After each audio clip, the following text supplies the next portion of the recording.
अस्सलाम वालेकुम student, class 10 chapter 4 का ये लास्ट टॉपिक है। टॉपिक बनता है 4.3.1 केस स्टडी। इसमें बात यह है कि आपने इससे पहले पढ़ा था डेटा साइंस के लाइफ साइकिल समथिंग थे कुछ स्टेजेस इन्वॉल्व थी। उसी स्टेजेस को कह रहा है कि रियल वर्ल्ड बिजनेस प्रॉब्लम में एक डिस्कस किया हुआ है कि वो कैसे सॉल्व होगा। और जो प्रॉब्लम है वो है क्या। प्रॉब्लम ये है, देखें हम इस प्रॉब्लम डिफिनेशन को पढ़ लेते हैं ताकि आपको फिर समझ आए। प्रॉब्लम यह है कि सुपर स्टोर में आपने इंश्योर करना है कि जो स्टॉक है वो हर टाइम अवेलेबल हो। ठीक है, जब भी पॉपुलर स्मार्टफोन यानी कि आप एक सेल फोन जो है वो सेल हो गया है, उसका स्टॉक जो है वो जल्दी से मौजूद होना चाहिए। ये नहीं कि आपको मालूम ही नहीं है कि जो सेल फोन ज़्यादा डिमांड है और उसका आपके पास स्टॉक ही ना हो, और आप ऐसे मॉडल को मंगवा लें, ऐसे मोबाइल फ़ोन परचेज़ कर लें, उसका स्टॉक अपने पास रख लें जो आपसे सेल ही नहीं हो रहा या उसकी डिमांड ही नहीं है। यानी कि meet the demand of your customers, keeping in mind you also don't want to make unnecessary purchase that would be difficult to sell। ठीक है, ये बात याद रखें। तो ये कहता क्या है, मैं इसको छोटा सा रखूंगा, मतलब सिंपल रखने की कोशिश करूंगा, क्योंकि लास्ट वीडियो में मैंने अपनी वेबसाइट की एग्जांपल दी थी। अगर आपने वो नहीं देखी तो वो जाके देख लें, तो उससे भी ये क्लियर हो जाएगा कि क्या है रियल वर्ल्ड में कैसे प्रॉब्लम। मैंने अपनी रियल वर्ल्ड में आपको बताया था कि मेरी वेबसाइट का क्या प्रॉब्लम था, उसको मैंने कैसे सॉर्ट आउट किया। ठीक है, तो ये भी वही है कि आपकी एक शॉप है और आप जो है अपने इन्वेंट्री को हर टाइम एक्टिव रखना चाहते हो, यानी उसके अंदर जब भी कोई आपके पास कस्टमर आए तो आप ये ना कहो कि भाई मॉडल फ़ोन अवेलेबल नहीं है जो भी, और आप ये भी मेंटेन करना चाहते हो कि ऐसे मॉडल आपके परचेज ना हो जो सेल ही ना हो। अब उसके लिए हमने देखा था, आपको याद हो, प्रॉब्लम जैसे आपको समझ आ गई सबसे, उसके बाद हमारे पास स्टेप आता है डाटा कलेक्शन। अब डाटा कलेक्शन के लिए देखें उन्होंने क्या लिखा हो जी, आपने stock levels for each smartphone would how many phone E type on stock. ठीक है जी, आपने नोट कर लें कि स्टॉक में कितने फ़ोन चाहिए, मॉडल कौन सा चाहिए और न्यू मॉडल कौन सा है, अपकमिंग प्रमोशन और प्राइस चेंजेस वगैरह, ये सारी चीज़ें आपने नोट डाउन कर ली हैं जो भी आपकी रिक्वायरमेंट है या जो चीज़ें आपको चाहिए। अच्छा, this data can be collected from several sources like the store sales system, purchase invoices, supplier record and even from customer feedback on popular model. मतलब कि अगर आपने देखना है कि देखो लाजमी बात है ना, आपकी दुकान है और आप मालूम करना चाहते हो, आपको कैसे पता चलेगा कि ये सेल फ़ोन डिमांड में है। जो अब देखोगे कि मैं पिछले दिन या पिछले स्टॉक में 10 फ़ोन लेकर आया था, मिसाल के तौर पर 10 लेकर आए थे, जिसमें से जो 5 हैं वो ए कैटेगरी के फ़ोन बिके, मतलब ए जो फ़ोन था वो बिक गया, मगर जो बी वाला फ़ोन था वो अभी तक सेल नहीं हुआ। तो इसका मतलब ये है कि ए वाला डिमांड में है एज़ कम्पेयर टू बी। तो आप क्या ऑर्डर करोगे, ए वाले, ये नहीं कि बी वाले ऑर्डर कर दो फिर दोबारा। तो वो ये चीज़ें कर रहा है। इसके लिए हम एक सॉफ्टवेयर बनाएंगे, मतलब एक सॉफ्टवेयर बनाना चाहती हैं, और ये हमारे पास एक प्रॉब्लम है। उसके लिए हम क्या कर रहे हैं, डाटा कलेक्शन कर रहे हैं, प्रॉब्लम सॉल्व कर रहे हैं। जब आप ये जान लोगे कि कौन सा सेल फ़ोन मार्केट में डिमांड में है, उसकी प्राइस कैसे चेंज हो रही है या कितनी चेंज हुई, न्यू मॉडल कौन से आ रहे हैं, क्या मुझे ये वाला मॉडल रखना चाहिए, समथिंग इस तरह की चीज़ें, और वो सोर्सेज कौन सी हैं जहाँ से आप इन्फॉर्मेशन लेते हैं। आप सप्लायर रिकॉर्ड देख सकते हो, कस्टमर फीडबैक यानी कि आप जो परचेज़ कर रहे हैं उनसे पूछ सकते हो, आपके पास जो स्टोर की सेल सिस्टम है, परचेजिंग इनवाइसेज हैं, आपके पास बिल वगैरह हैं, उनको देख सकते हो। डिफरेंट सोर्सेस आप ये डाटा कलेक्ट कर सकते हो। अब जब आपने डाटा कलेक्ट कर लिया तो आपने उस डाटा को क्या करना है, क्लीन करना है। क्लीन क्या करना है जी, removing duplicates, fixing error, handling missing value. सब क्या मतलब डुप्लीकेट वैल्यू।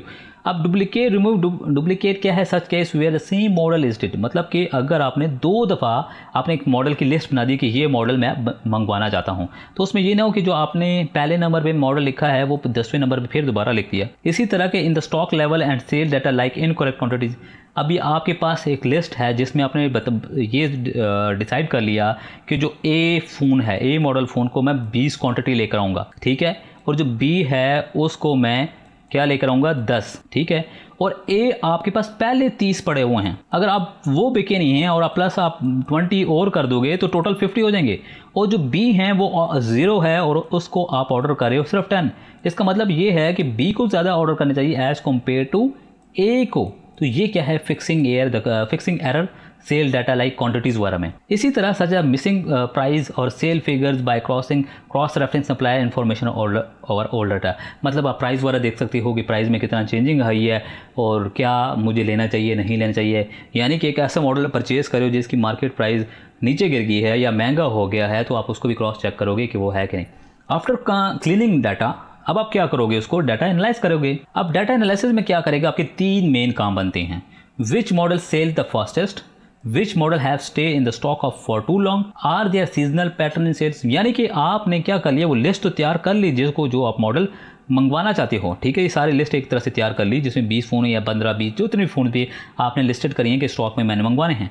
अब उसमें आप देख रहे हो कि which model sell the fast, यानी कौन सा ज़्यादा तेज़ी से बिक रहा है, इसी तरह के कौन सा ज़्यादा मार्केट में स्टे कर रहा है, या सीजनल पैटर्न है, मतलब क्योंकि क्या ये फ़ोन सिर्फ गर्मियों में या ईद के दिनों में या कभी कोई फेस्टिवल आता है उसमें ये बिकता है, उसके अलावा नहीं बिक रहा, या इस कंपनी के नहीं बिकते, फलाने से जब आता है इवेंट तो उसमें बिकते हैं, या सेल देते हैं जब फिर बिकते हैं। तो इस तरह की चीज़ें आपने देखनी हैं, उसके बेसिस से फिर आपने क्या करना है, डिसाइड करना है। और वो आप किस में देख सकते हो, विजुअलाइजेशन टूल लाइक ग्राफ्स और चार्ट। आप एक चार्ट बना सकते हो, ठीक है, एक बड़ा सा, जिसके अंदर आपने डिफरेंट बार्स लगा दी हैं, उनके नीचे मॉडल देखती हैं कि ये जो मॉडल है ये सबसे हाईएस्ट बिक रहा है, इसके डाउन है, ये सीजनल बिक रहा है, समथिंग ना। आप तो ग्राफ से आपको पता चल जाएगा कि कौन सा ज़्यादा बिक रहा है और कौन सा कम बिक रहा है, ठीक है। Show sale trends over time making it easier to see which model are constantly popular, ठीक है जी। जब आपने ये डाटा एनालिसिस कर लिया, डिसाइड कर लिया, सारी लिस्ट आपने फाइनल कर दी, तो फिर आपने क्या करते हो कि आपके पास क्या आएगी कि डाटा मॉडलिंग, यानी कि आपके पास ये 2 चीज़ें आएंगी। Attributes for each smartphone like model, price, stock level and sale history, relationship between stock levels and sales rate. For example, when a phone sells quickly, the stock level drops and the system signal the need for a reorder. अब ये क्या है, जो देखो आपकी problem क्या थी, ठीक है, कि स्टॉक को बनाना था या निकालना था, या ऐसे स्टॉक मंगवाने थे जो हमें पता चले कि ये बिक रहे हैं, ये नहीं बिक रहे, और हमें कितनी क्वांटिटी चाहिए, क्या ये ना हो कि हम वो क्वांटिटी मंगवाने जो हमारे पास ऑलरेडी हो। ये प्रॉब्लम थी और उसका आपने सोल्यूशन डिसाइड किया और उसका डाटा कलेक्ट किया। अब उसका आपने क्या करना है, एक मॉडल तैयार करना है। मॉडल्स क्या है, देखो आपने एक दिया attributes for each smartphone like model, price, stock level and sale history, यानी कि ई स्मार्टफोन का हर फ़ोन का आप मॉडल लिखोगे, उसके एट्रीब्यूट्स होगी, प्राइस होगा, स्टॉक लेवल होगा, सेल हिस्ट्री होगी। इसी तरह उनके दरमियान में फिर आप रिलेशनशिप बनाओगे स्टॉक लेवल और सेल्स रेट में। For example, when phone sales quickly the stock level drops and the system signal the need for reorder, यानी कि जैसे ही फ़ोन जल्दी बिकेगा तो क्या होगा, एक आपका जो स्टॉक लेवल है वो कम हो जाएगा, ऑब्वियसली बात है। इसी तरह फिर क्या करेगा, सिस्टम आपको सिग्नल देगा कि भाई जान ये वाला फ़ोन आपका स्टॉक 0 हो गया है, इसको रीऑर्डर कर लो पहले, इससे पहले कि कोई कस्टमर मांगने आ जाए। अब ये क्या होता है, the model can be historical sales data to predict future demand, ठीक है। It helps to avoid running out of popular phone, in this way you will prevent over stocking on less popular model. The model is tested using past data to ensure it work. ये वही अब बात कर रहा है कि जो मैंने बताई थी कि आप ऐसा फ़ोन ऑर्डर कर लेते हो जो बिक ही नहीं रहा, और आप एक ऐसे फ़ोन की क्वांटिटी कम मंगवा लेते हो जिस फ़ोन की डिमांड ज़्यादा है, ठीक है। तो ये वो वाली बात कर रहा है। जब आपने ना इस तरह सिस्टम बना रहे, फिर क्या होता है जी, मॉडल इवोल्यूशन। मॉडल इवोल्यूशन में क्या होता है जी, अब आपने इवोल्यूट करना है। Accuracy, how well does the model predict when a phone will go out of stock, ठीक है जी। Does the system notify the stock in a time to reorder popular models before the run out in the system, helping the store avoid over purchase model that don't sell well. ये वही 3 चीज़ें हैं जो हम बात कर रहे हैं, जैसे कि how well the model predict when the phone will गो, कि कैसे वो प्रिडिक्ट करेगा कि ये जो फ़ोन है उसका स्टॉक ख़त्म हो गया है, और वो कैसे जो है सिस्टम कैसे नोटिफाई करेगा या उसको बताएगा स्टाफ को कि आप ये वाला जो फ़ोन है वो रीऑर्डर कर लो बिफोर दे रन आउट। यानी कि एक लिमिट हो जाएगी कि जैसे ही सेलफ़ोन की 3 क्वांटिटी रह जाएं, आपने हमें नोटिफाई कर देना, नोटिफिकेशन दे देना है कि ये वाला सेलफ़ोन रीऑर्डर कर लो, ताकि उससे पहले कि आपका बिल्कुल स्टॉक 0 हो जाए।